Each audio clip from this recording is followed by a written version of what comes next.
Ibihe byiza kuri mwe mwese mukomeje gukurikira KTV 250.com. Kora subscribe munsi, ukore like, share ndetse na comment. Iyi foto mwese ndakeka muri kuyibona, Juno Kizigenza na Airways. Iyi foto imaze iminsi igiye hanze, Airways na Juno bisa nkaho bagarutse mu rukundo nyuma y'uko Airways yapostinze ifoto ya Juno Kizigenza yandikaho ngo home away from home. Bishatse kuvuga tugenekereje mu kinyarwanda ati ndi ahantu heza nko mu rugo, ndishimye cyane. Juno Kizigenza nawe ntiyatinze, yahise amusubiza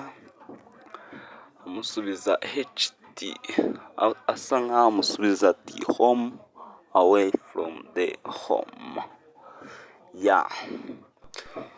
Yanahise ashyiraho n'ifoto itandukanye n'iyo Airways yari yapostinze, kuko yari yapostinze asa nk'aho amuryamye mu gituza cye, yandikaho ngo home away from home tour.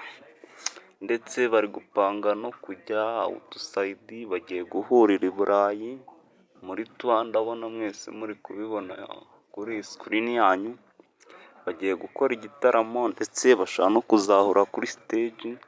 Nimba ari ugutwika kw'abahanzi, nimba ari ukugira ute, gusa nyine ikigaragara cyo basa nkaho bari mu rukundo, biraryoshye.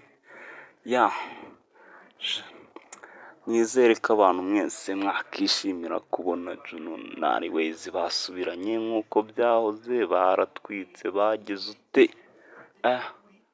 Urukundo rwabo ubundi rwatangiye bakimara gukora indirimbo bise Away, harashya koko baratwika abatipe, barahatwika cyane.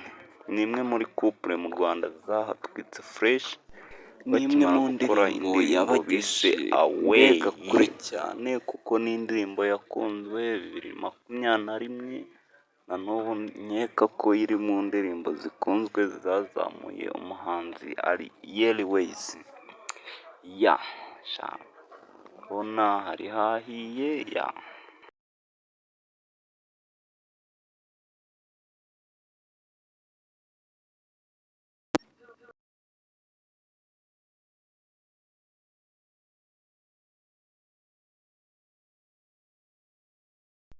Kora subscribe ubundi buri uko amakuru arajya asohoka turayabagezaho. Iyi niyo channel izajya ikugezaho. Kora like, share, subscribe n'abandi babibone. Ciao ciao, turi kumwe.